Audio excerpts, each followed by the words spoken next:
Hello guys, welcome back to Ink to Aviation. I'm Chiraka Prasad, and in my last video, someone had commented asking me to explain my CPL journey. So let's get started.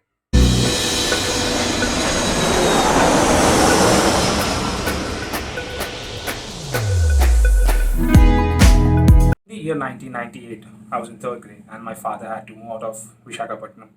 He had to move to Dubai for his new job. So obviously, I made fuss, saying I want to come with you to Dubai right now. Let's go. And he did what every father in that situation would do. He put me to a nap in the afternoon, and boom, he vanishes. Then I get up and I start crying. Then I go to the roof and I sit on the terrace, and this neighboring uncle comes, joins me. He knows what the situation is. And he asked me, "Do you know how people go to Dubai?" I'm like, "How? Probably by train." It's like, "No, they go in aeroplane." By this time, the word aeroplane did exist in my vocabulary and in brain, but then I never felt connected to an aeroplane till then. Then cool. Every day I used to go after school, sit on the terrace and search for aeroplanes for no reason. And I don't know if there's an aeroplane flying back up there or not. But still, I just used to gaze at the sky.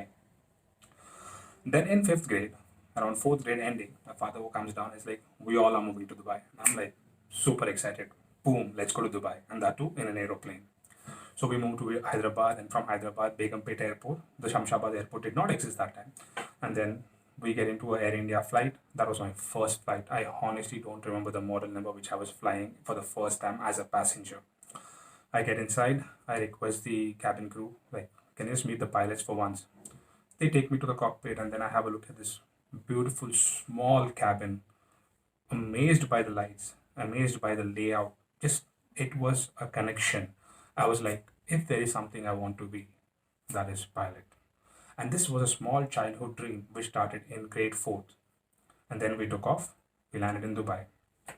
So I joined a school called Auron English High School in 5th grade. And then around 10th grade, I told my parents that I want to be a pilot, a professional commercial pilot. They were like, "Okay, we'll see this time for it." I was like, "Okay, cool. They're supportive. Cool." And then, guys, back in school, I was a very average student. Just get through it. And then in grade 12th, I went and told them, "See, grade 12th is done. So let me go become a pilot." They're like, my dad is like, I'm like, "Why?" They're like, "First you get to do engineering and then you get to do whatever you want to do." I'm like, "Okay, that's how the society works. I mean, that's what our generation has worked or survived upon." I mean, back then we did not have so many career options. So once you finish 12th, you either become an engineer or you either become a doctor, and then you decide what you want to become. Okay? This is the honest truth. Anyways, so I came back to India. I wrote MSET, which is the local Andhra Pradesh, that time Andhra Pradesh and Telangana were one single state. That's the engineering board exam, entrance exam, sorry, not board exam. It was the engineering entrance exam. And then I wrote AIEEE. Then I scored a decent ranking in that. And then my dad calls me up from Dubai and is like, "Why don't you come to Dubai and join BITS Pilani Dubai? Because my company has offered to sponsor your education if you do it so. And if you do so, we can save some money for your flying." I'm like, "Okay, anything for flying, anything." So the next thing I know is, again, I'm on a flight in Emirates, Boeing 777 300 ER, going back to Dubai.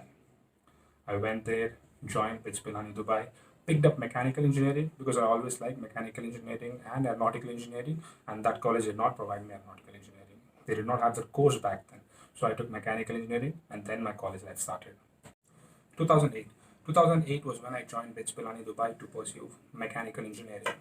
Guys, apart from 2008, from 2008 to 2012, all I did was just survive engineering and gather information through the internet, gather information through the friends, gather information through online forums on how to become pilot back in India, back in US, back in Dubai.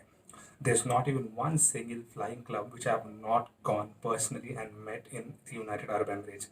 I can name them. That is the Alpha Aviation Academy in Sharjah, Al Jazeera Flying Club, Ras Al Khaimah, Emirates Flying Club, Dubai, Fujairah Flying Academy, back in Fujairah, Etihad Aviation Training Academy. I've gone to each one of them, figured out each and every bit of information which I required to get a CPL back in Dubai.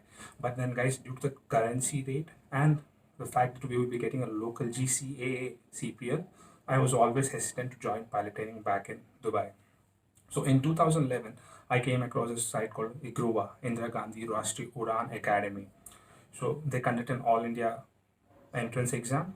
You go write the entrance exam, and then you have a psychometry test, and then you have a personal interview. But this is for a school flying academy named Ikruwa back in Lucknow.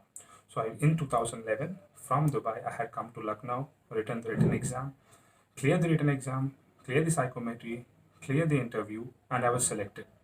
But then I had to join immediately in 2011, which I could not, because I could not leave my engineering. 3 years I'd already completed, and had I survived one more year, I'll be getting my degree. So my father was like, no. Then I emailed back to Igruva asking them if they could extend like later if I can join back in 2012 or 2013. At that point of time, they did agree upon it, but then things changed later on. Then that was a time Indigo was booming up back in India, and they came up with this concept called Indigo Cadet Pilot Program. Back in 2011 and 2012, it was approximately costing us 45 to 50 lakh INR. So they had a different process of selection, that is a written exam on your basics of 10 plus 2 maths and physics, then a compass exam, which is a part of psychometry, and then a personal interview. So from Dubai, again, I flew back to India, Bangalore, gave all these 3 stages, and then I cleared it. And then I had two options. One, after completion of my engineering in 2012, join the Indigo Cadet Pilot Program or join Igruva. And then I graduated from my college in 2012. The minute I graduated, I did not even stay for one single extra day back in Dubai. I was not even there for my own graduation. I flew back to India. I came back to India, and then my father was not willing to shell out 45 lakhs on a company which just started, because there was a lot of uncertainty in aviation, and uncertainty in aviation exists every second, even today. So Indigo Cadet Pilot Program was ruled out. And then I emailed Igruva. I personally went and with them. They said you have to go through the selection procedure altogether. And the next slots were available after 7 months. And I was not willing to wait a minute.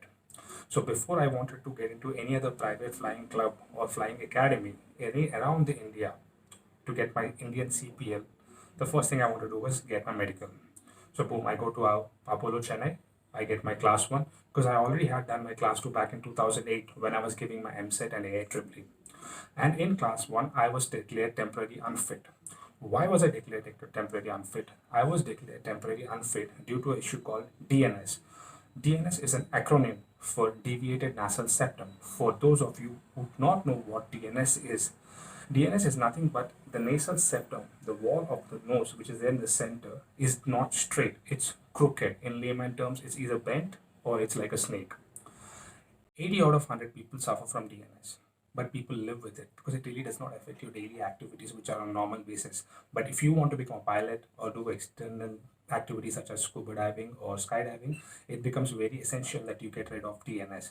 For that, you need to undergo a surgery, which is called septoplasty. What they do in septoplasty is nothing. They just break the wall of the nose and they just stitch it in a straight line. This is what they actually do in the surgery. And then I was in home for 2 months recovering from the surgery. Your nose is stuffed with full cotton. You're supposed to breathe only from your mouth. It's very irritating, trust me.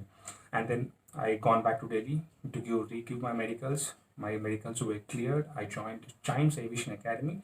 It's a private flying club in a place called Dhana, Madhya Pradesh. I had gone there, joined for my CPL, started taking classes back in Chimes, cleared all my papers from Chimes, and finished my flying. It took me an overall time span of 18 to 22 months to get my CPL after clearing my, including the time span which you normally take to clear all your papers and 200 hours of flying requirement. And then 2015, I was done with my CPL. I've submitted my documents back in DGCA for the issue of my CPL. And this was the time I was deciding what needs to be done. Guys, I practically did not have any guidance or anybody to tell me do this, do that. I had to survive on the World Wide Web. This was my guru. And back then my friends were calling me back to Dubai, come let's, why don't we join Dubai in some mechanical engineering firm, get into a job. And I'm like, no. If I go right now, if I deviate from aviation, that could be the thing that could break it. I was like, no, I have to stick to it. And then I saw a newspaper advertisement which said that airline was hiring turnaround coordinators based in Hyderabad. And the first thing I did was go sit in the interview. They asked me, you're a mechanical engineer, you are holding a CPL, but why do you want to become a turnaround coordinator? I was like, I want to stick to aviation. I mean, back in 2015, there was no job scope for pilots as first officers. So I cracked the interview and I joined as a turnaround coordinator. For those of you who do not know what a turnaround coordinator is, from the time the aircraft lands or once it's parked in the bay, the offloading of everything until it's made ready for the next departure, till it gets chokes off. Turnaround coordinators are the in charge, or commonly known as ground force or ground staff or ground operations is the whole department which they call about. I joined there in 2015 and it's been 4 years I've been working with them. At the same time, I have cleared Jet Airways interview, but the final stage of the interview I could not clear it, so I could not join Jet Airways, and I'm happy I did not join Jet Airways, or rather, I'm happy I did not clear the last stage of Jet Airways.